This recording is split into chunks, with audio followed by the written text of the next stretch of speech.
Həzrət Peyğəmbərimiz sallallahu aleyhi və aleyhi və səlləm belə buyurur ki, İnnə lil cənnə babən yud'a ər-rəyyan, lə yədxulu minhu illəs-saimun.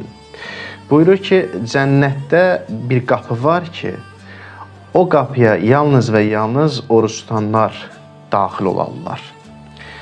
Cənnət var, yaxşı insanlar cənnətə daxil olacaq, amma bu yaxşı insanların içərisində xüsusi bir yaxşı insanlar da var. Onlar kimlərdir? Onlar oruç tutanlar. Əlbəttə ki, necə ki, mübarək Ramazan ayının birinci günün duasında oxuduq, yəqin ki, hamımız oxumuşuq, İlahi, mənim orucumu oruç tutanların orucundan qərar ver deyirdik. Əsl oruç tutanlardan söhbət gedir. O oruç tutanlar ki, onlar qəlbləri ilə oruç tutublar. Ancaq yeyib içməkdən çəkinməyiblər. Həm də qəlblərini haramdan çəkindiriblər. Maraqlıdır ki, onlar seçilirlər. Allah oruç tutanı xüsusi bir seçimlə cənnətə daxil edəcək. Allah üçün çox xüsusidir bu oruç tutanlar. Çox maraqlıdır Allah üçün. Ona görə onlara bir yer ayırıb, xüsusi yer ayırıb. Bir qapıdır ki, ora cənnətə, o cənnətin qapısıdır və ora ancaq oruç tutanlar daxil ola bilər.